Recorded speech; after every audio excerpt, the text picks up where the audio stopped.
pleasure. So I wonder, I know that you're all quite hesitant about speaking in public. I know that. But I wonder, does anyone want to share a highlight or something they've learned from a session this afternoon? Anybody want to share with us? We've got 2 roving mics and a big bag of expectation that at least two of you are bursting to say something amazing. Oh, come now. Thank you. Oh, keeping out for that second person. You know it's you. Brilliant. We've got one. Great. Yeah, I know we're very crowded. It's very difficult to get a mic there. Hi, everyone. I'm super excited. I've just come from Hannah's session on the wheel of consent. And Could you lift your mic up just a bit? Sorry. Oh, that's better? Yeah. So I've just been to Hannah's session on the wheel of consent, and it was absolutely fantastic and very inspiring, and I'm full of ideas. So thank you to Hannah. But yeah, great day so far. Thank you. Brilliant. Thank you. And I'm wondering, is Hannah in the room? Hannah, are you in the room? Maybe you're still cutting all the post-its. I was just going to get you to wave so that people could know who you were. Okay, and we've got another person here.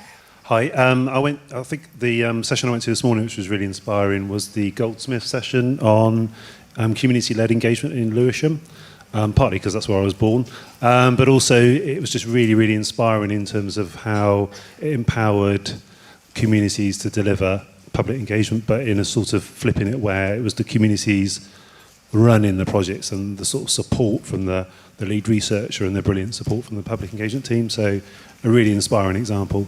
Brilliant. Thank you for being prepared to share. And we've got lots of opportunity to share in this session too.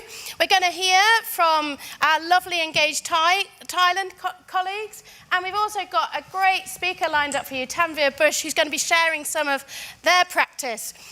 Before I start, you know what I'm going to say. This session is going to be live streamed. The camera's still over there. It's still focused on the stage. If you don't want to appear, don't stand up and face the camera. And of course, we're not going to be live streaming the questions, so you will be able to, and the feedback, so you will be able to speak more freely then, if you so wish. So, to get us started, I think, Paul. Yeah, so I think one of the things that Sophie and I have most loved about running the NCCPE has been the opportunity to learn with you, and particularly the inspiration of working with colleagues internationally who bring a whole new perspective to engage practice. So we're delighted to welcome a 30-strong delegation, and we've invited Professor Narin to come and just share with us just briefly what Engagement Thailand is all about. So please join me on stage. You're very welcome.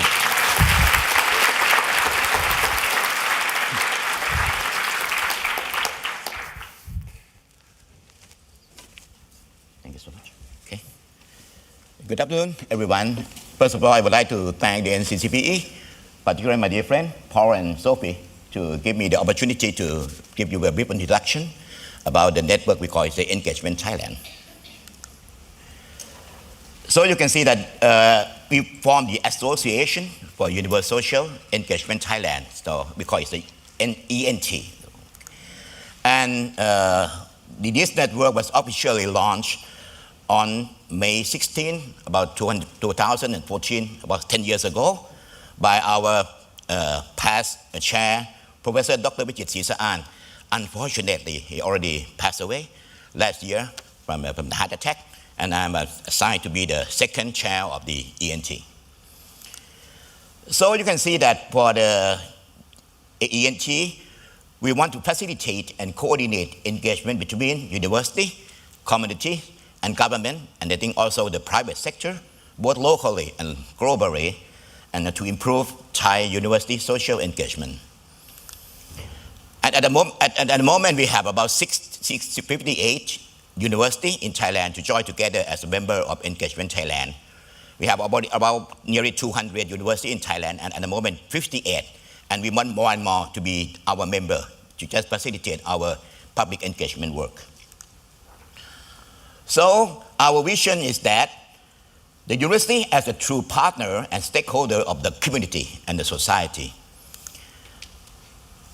And we have 4 goals The first one is the mutual benefit. The second one is societal partnership. The third one is integrated management to try to facilitate our work. And the last one is professional advancement. And we use our principle already another four again. One is partnership. The second one is mutual benefit. The third one is knowledge sharing. And the fourth one, and we have the measurable social impact.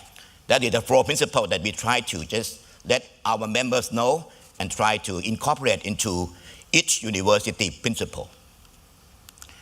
And so, what are we going to be in the future plan? And we try to engage the community more and more by our members' work, and also building strong network together, and also we try to make it into every country of Thailand. The third one is how we can make it sustainability and impact. That's why that we want to make our work in public engagement to be in the plan of each community project. And the last one is a little bit problem and it's challenging that we try to make some assessment and quality assurance of our university public engagement work. So that will be just a brief introduction of our Engagement Thailand, and it will be great if you want to make some advice or any question for our network. Thank you so much. Oh.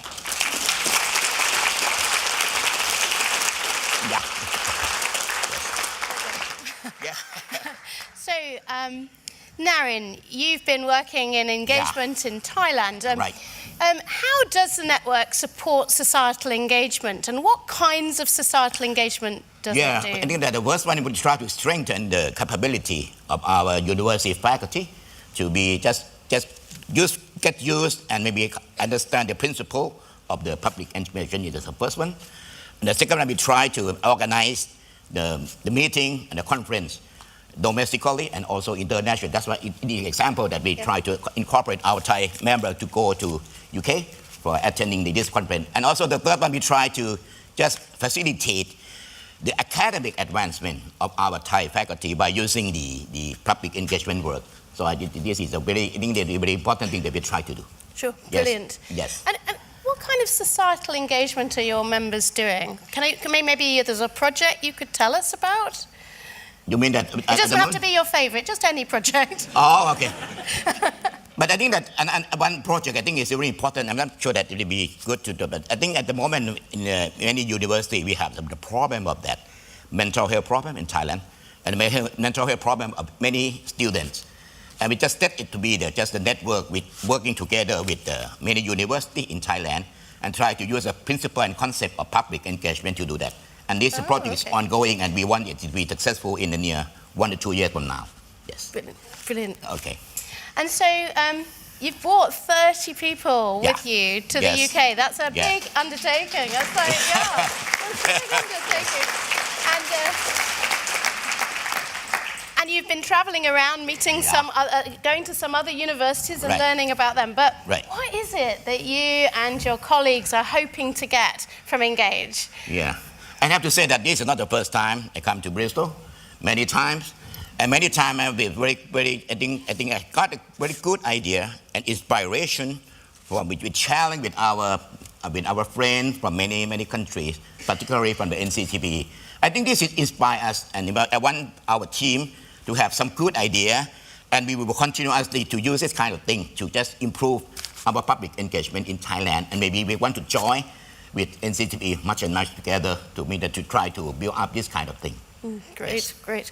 I'd like to say that having met some of your colleagues, I notice how keen you are to learn. But if you can be enticed to talk about your practice, we have a huge amount to learn from you. So can I encourage you to go and meet with our Thai colleagues and ask them questions about their societal engagement, because it really is quite outstanding. So thank you so much for sharing your network with us, and I hope you enjoy the rest of the conference. Thank you, Sophie. Yes, thank you. Thank you.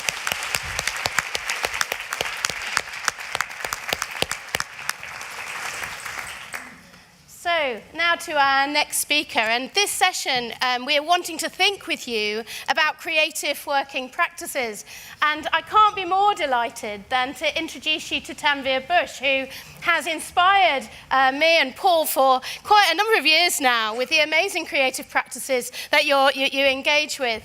Now, Paul and I both started in being engagement practitioners, and sometimes I think people just think all we care about is culture change or policy change, and those things are really important. They are really important, because without those things, engagement practice can't thrive. But right at the heart, what gives us best motivation is seeing really beautiful engagement in action that is really thoughtful, mutually beneficial, mutually respectful, and inclusive. And so what I'm hoping is that Tanvir will begin to help us think about what does transformational inclusion really look like. So who is Tanvir? I have various things that I could say about Tanvir. No. A disabled activist, an artist, an accomplished writer, writing books The Witch Girl and Cull, both of which are available to purchase if you wish. Tanvir is also a research fellow at Bath Spa University. She's working on 2 projects, one funded by Wellcome called We Are the People, and the second, is this right, funded by UKRI? I've got this the wrong way around. The UKRI, which is all about disability communities. And quite a number of you have spoken to me today about wanting to find people who know about communities and climate change. Tanvir's certainly one of those people. So Tanvir, we welcome you to the conference and we look forward to hearing your presentation.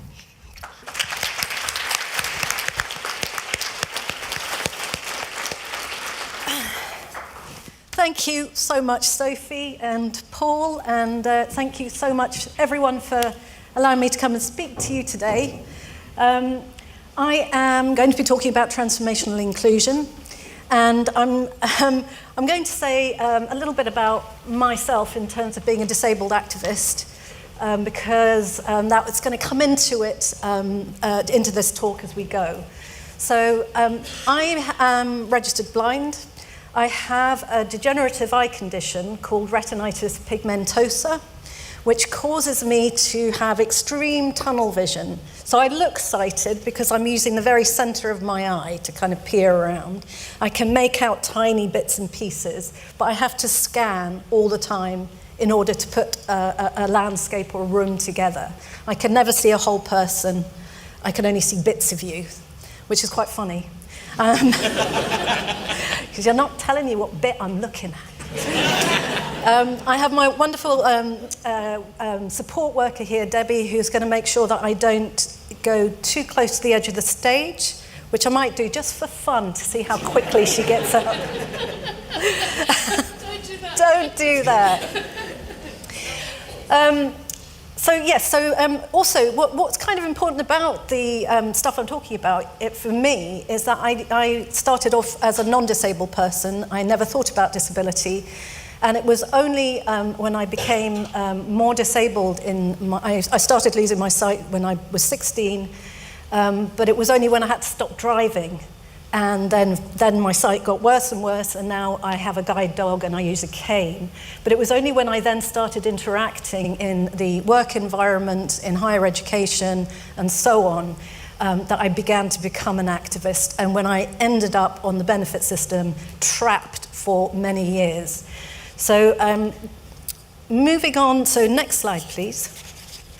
I'm bringing back memories of COVID. That next slide, please. So I'm going to read this definition. This talking about if you're in UK and you're looking to make contact with disabled people's organisations, you can not do better than contacting Inclusion London. They're fantastic. They were an original deaf and disabled people's organisation.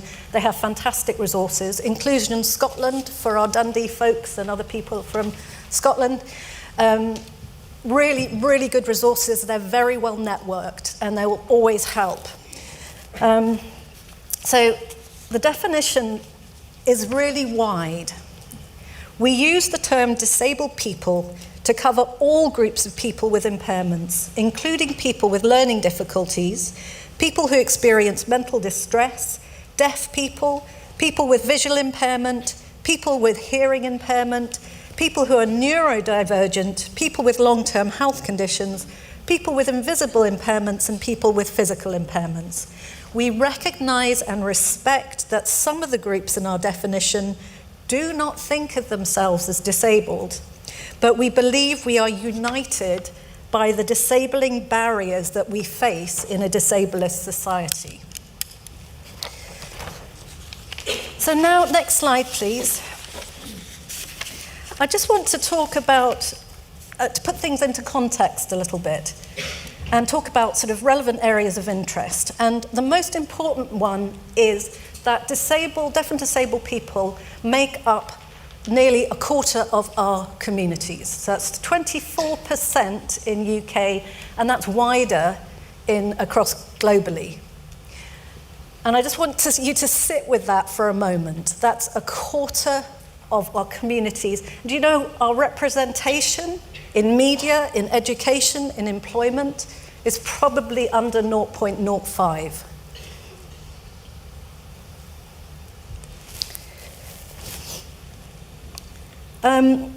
I also wanted to bring up a couple of things about the fact that we are the largest minority. We're the largest minority group. We intersect with every other community group. So we intersect with businesses, we're in schools, LGBTQ+, we are consumers, we are actors, we are engaged practitioners. We are in every element of society.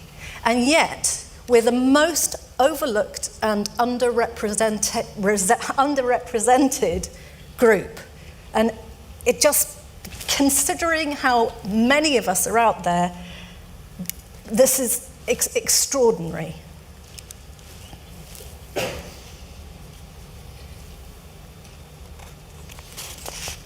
So, next slide, please.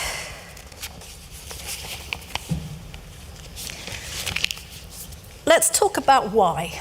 Why are we the most underrepresented? And initially, we've got a lot of shame and stigma.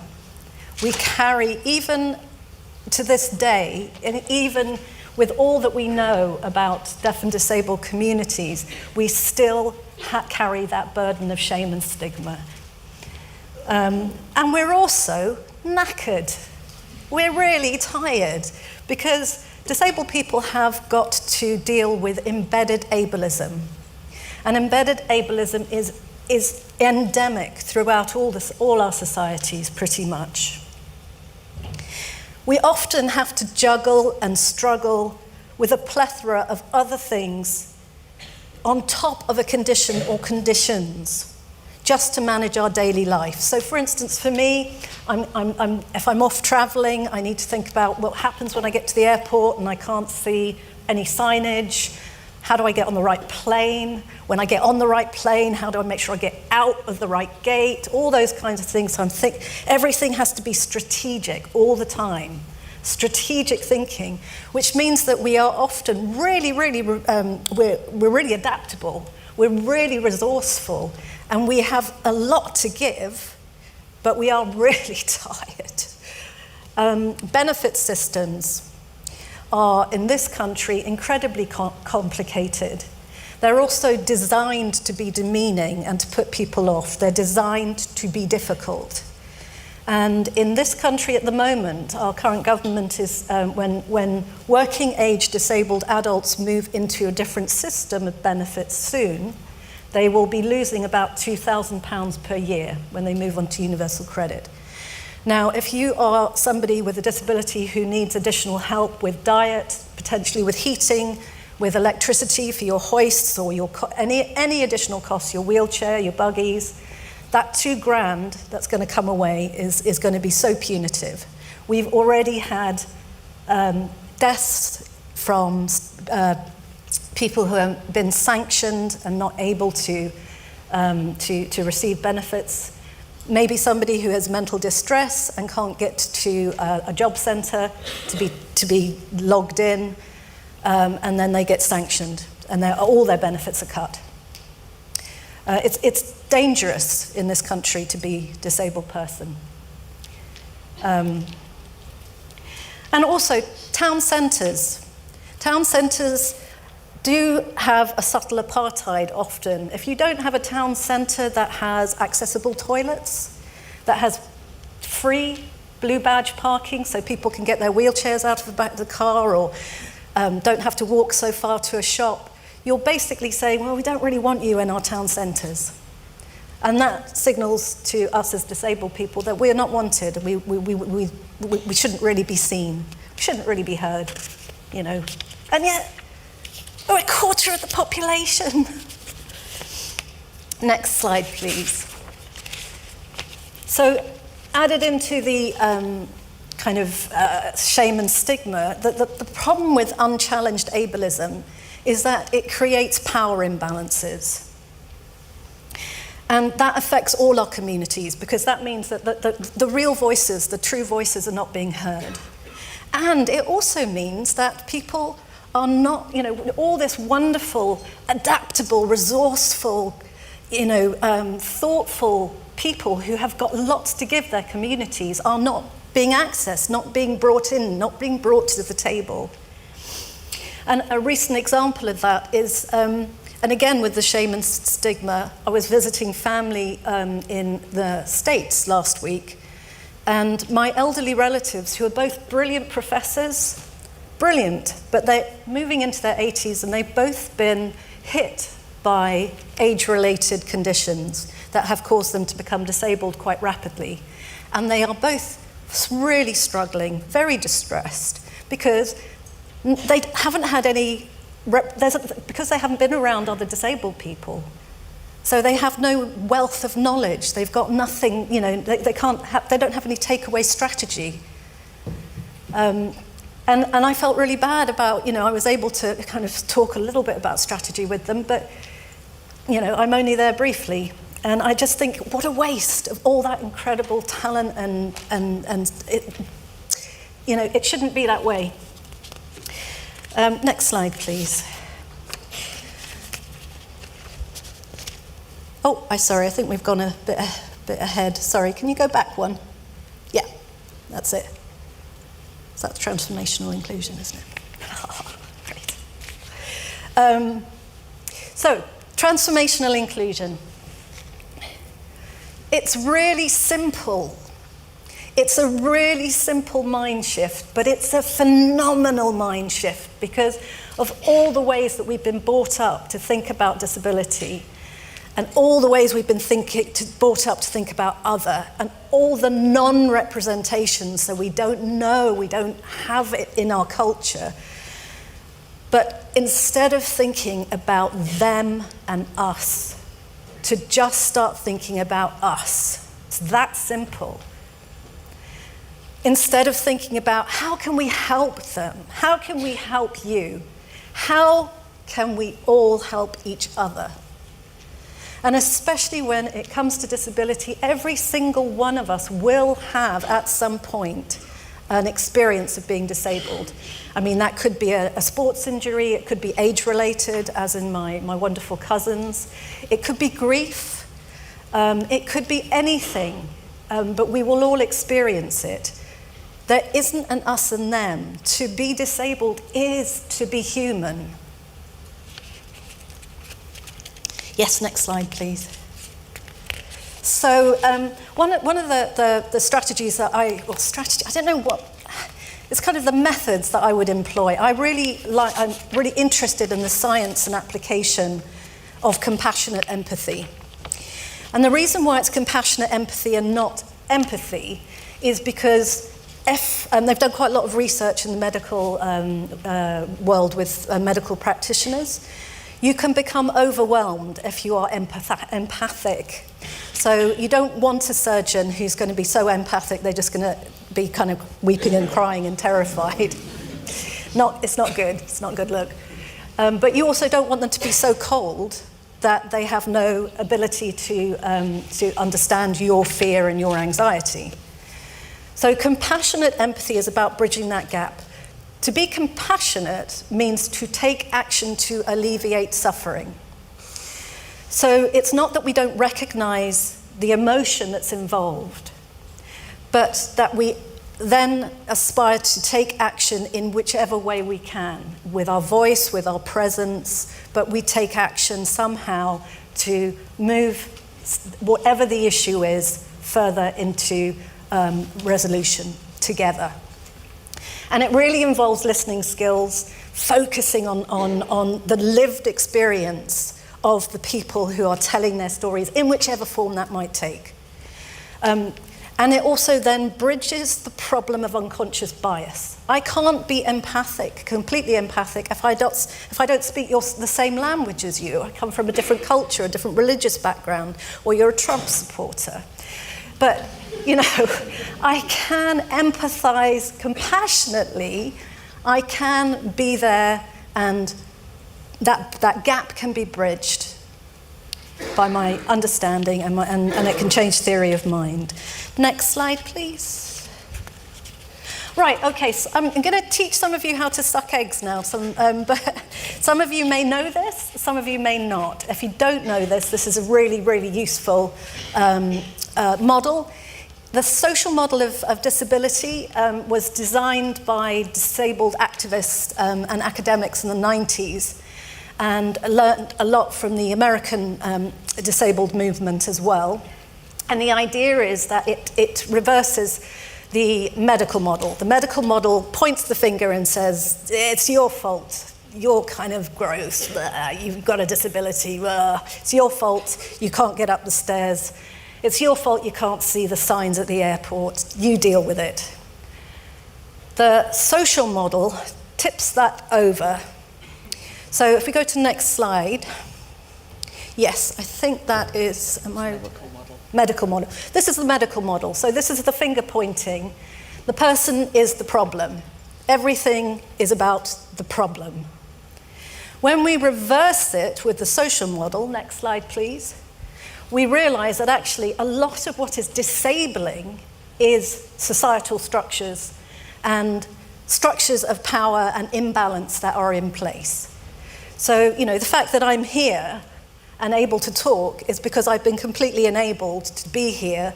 I've had, my support. I've had wonderful NCCPE, help me on the stage, all kinds of things to make sure that I'm very welcome. I've been completely enabled. And that's the social model. It doesn't look at me and go, well, it's your fault, you deal with it. It says, well, there are structures that we can change. And what's really useful is that all the structures that we change don't just help the person with a disability, they help everybody. If you put in a ramp, everyone can go upwards, but not everyone can use stairs. It's that simple. And especially as we come into later life, if you design inclusively, you design with that us, you design with the how can we all help each other, you'll transform your world and you'll transform your environment and your community. Next slide, please. So, I was going to do a short exercise. Have we got time for that? Yeah. Very short exercise. If we think about disabling structures, not all of them are necessarily to do with disability. You can also be disabled by things like poverty. You could be disabled by location or language.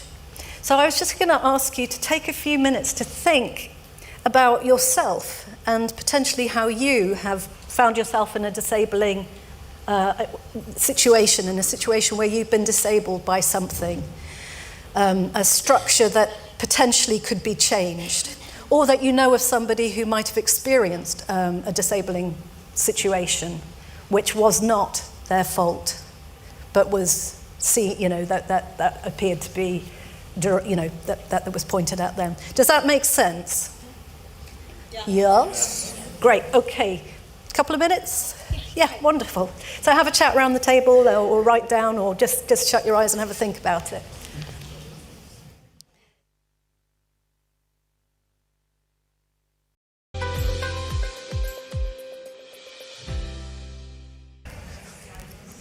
Oh, that was just lovely to hear all that energy. Wow, brilliant. And please carry on talking afterwards. Next slide. I'm just going to give you an example, because having kind of talked a lot about different things, of a successful collaboration. So this was a project that I undertook as part of one of my research fellow We're the People projects, which was looking at disability in the Southwest. And I decided to put my money where my mouth was and join my local council.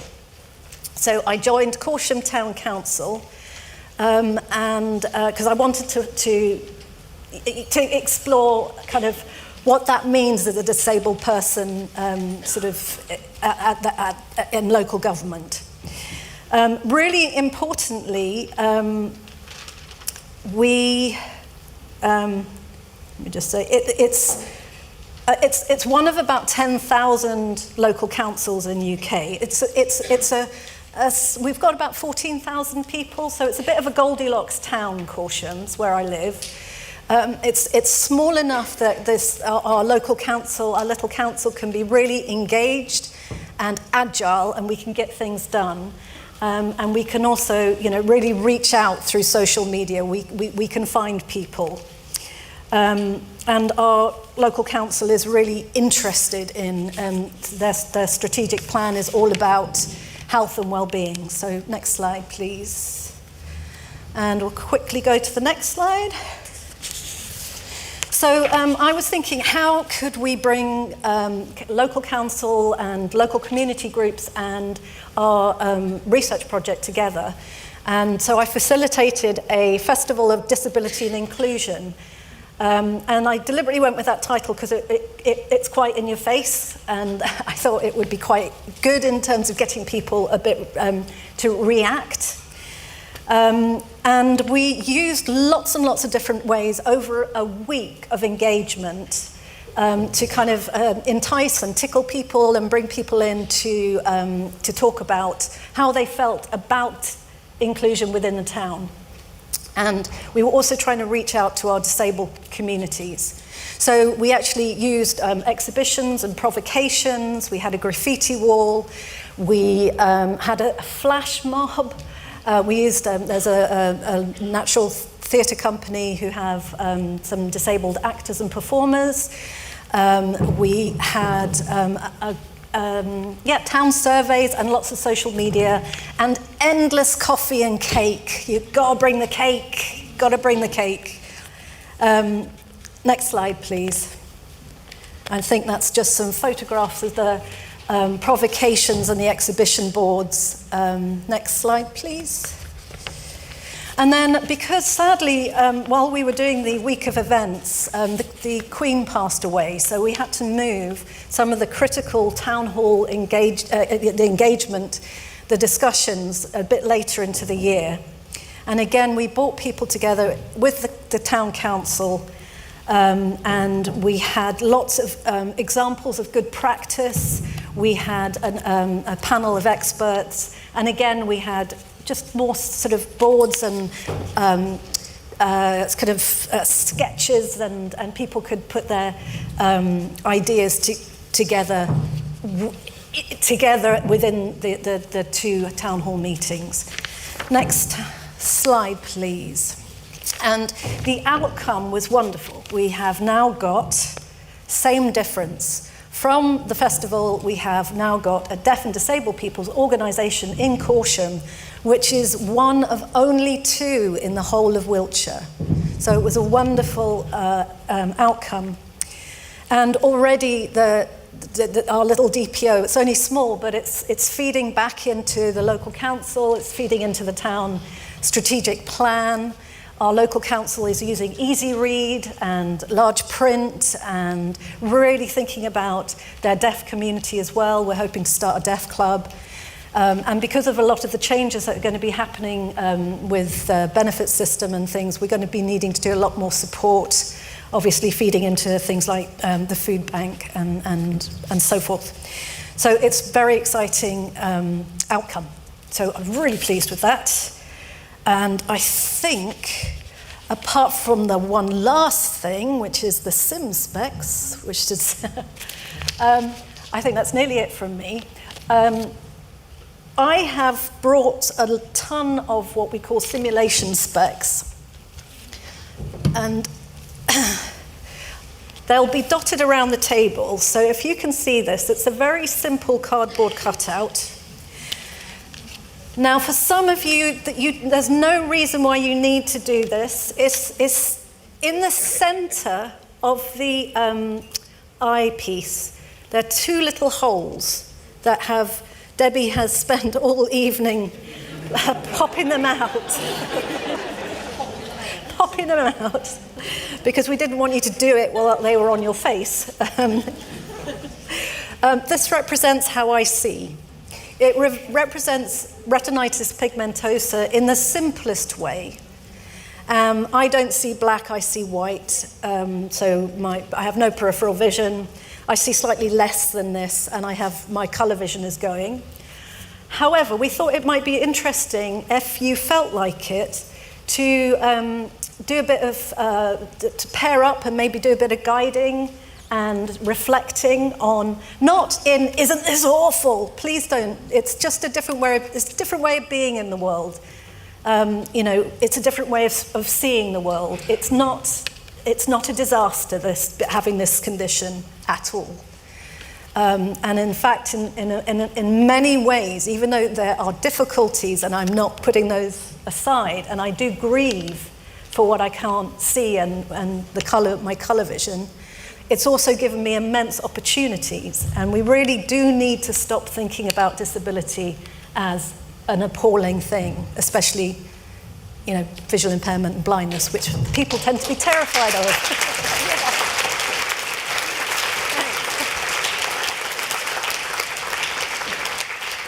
Thank you. So we'll just give you a quick example of how to guide. So Debbie's going to be the guiding person. And the first thing to do is speak. Don't just grab someone, right? Oh, right. I did once get picked up. Somebody came up behind me I had my cane, it was in the underground, and they picked me up and put me on a train without saying a word. I didn't even know if it was the right train. It was like, oh, God. It's not funny. The other thing is, don't grab by hand, anyone by hand, because that's too intimate, especially if you don't know somebody, and it gives me no control. Same, don't take my arm and tuck it into yours. That's not good. That's very patronizing as well. Just proffer your elbow, there you go, and allow the person to take it. They should give you a nice firm grip just above your bicep, and then the visually impaired person is in control. It means if we're going through a gap, I can come behind, I can say stop, we can chat, we can keep in step and rhythm, and also it's not as intimate as any other way of guiding. So there you go. So thank you, Debbie, and thanks everybody, and thank you so much. That's great.